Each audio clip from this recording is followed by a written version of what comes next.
Savez-vous quels fruits un bébé peut manger?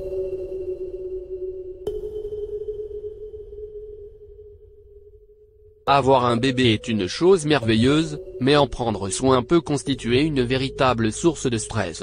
Le voir si petit et si fragile rend difficile les prises de décision qui le concernent. Les bébés n'ont pas la capacité de communiquer et de nous faire savoir si quelque chose leur fait du mal, ni la capacité de refuser quoi que ce soit. En raison de cela, il est normal que, par moments, les doutes envahissent les parents au moment de choisir les fruits qui ne mettront pas la vie de leur bébé en danger. Avant toute chose, il est nécessaire de savoir à partir de quel mois il faut introduire des fruits dans l'alimentation du bébé.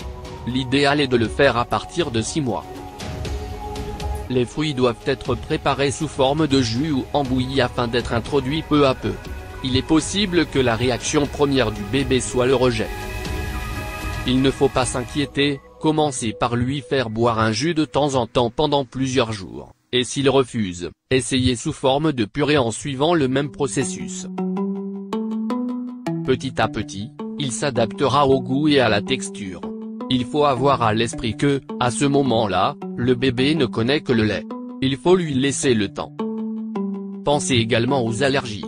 À cet âge-là, une crise de ce type peut s'avérer très grave, c'est pourquoi il faut commencer par les fruits qui présentent le moins de risques possible. Ainsi, dans un premier temps, il faut mettre de côté le kiwi, les fraises, le melon, et les fruits tropicaux.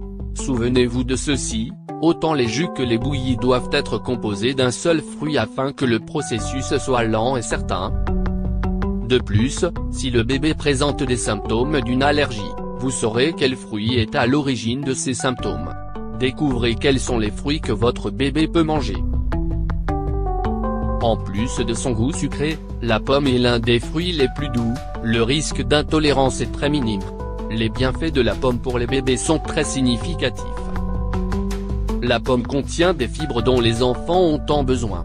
Dans cette première période, le système digestif des bébés souffre avec les changements dans l'alimentation.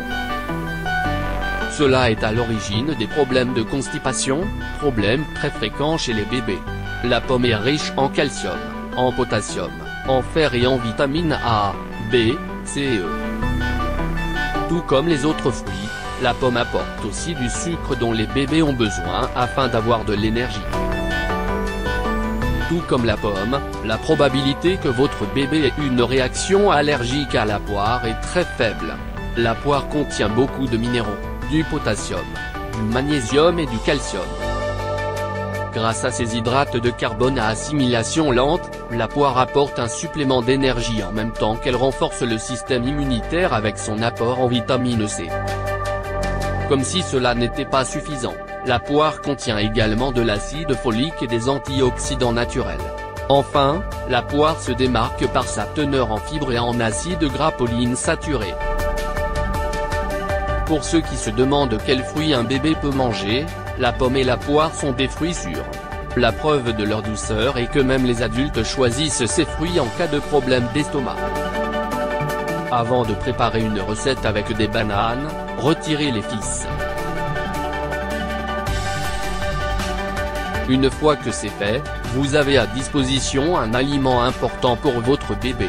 La façon la plus simple de lui faire consommer des bananes est de les préparer sous forme de compote ou de bouillie. Comme vous le savez, ce fruit est une véritable source d'hydrates de carbone, c'est pourquoi il est recommandé, il apportera de l'énergie à votre bébé et lui permettra de jouer autant qu'il veut. Il est préférable que le bébé consomme ce fruit en milieu de matinée ou au déjeuner. De cette façon, le corps absorbera toutes les fibres, le potassium et les minéraux sans lui faire prendre du poids. Il est important d'habituer les bébés à manger des bananes très tôt, non seulement pour qu'ils bénéficient des nutriments de ce fruit, mais aussi pour leur permettre d'éviter plus tard de consommer des aliments nuisibles pour leur santé. Les fruits apportent une grande quantité de sucre naturel, un aliment dont notre corps a besoin. Par conséquent, si nous ne mangeons pas de fruits, nous avons recours à d'autres types d'aliments tels que la pâtisserie industrielle, laquelle est nuisible pour l'organisme. Il est donc souhaitable d'habituer les bébés aux fruits et de les éloigner des sucres raffinés pour les maintenir en bonne santé.